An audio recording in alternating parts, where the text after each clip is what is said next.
In this video, we'll show you how to add downloaded music to your Apple Music library on Mac.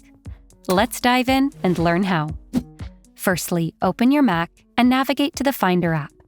Within the left sidebar, you'll find 3 categories: Favorites, iCloud, and Tags. Select Downloads under the Favorites section. Next, choose the songs you've downloaded on your Mac.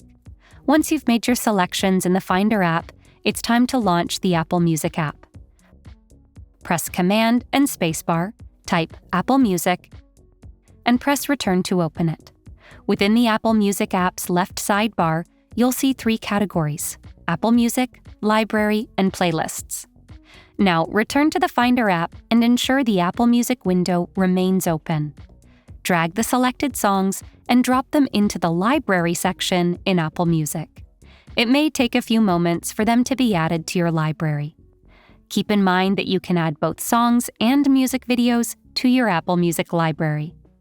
This video serves as the ultimate guide for adding downloaded songs to your Apple Music library. Make sure to subscribe to Guiding Tech and explore one of our specially curated videos just for you.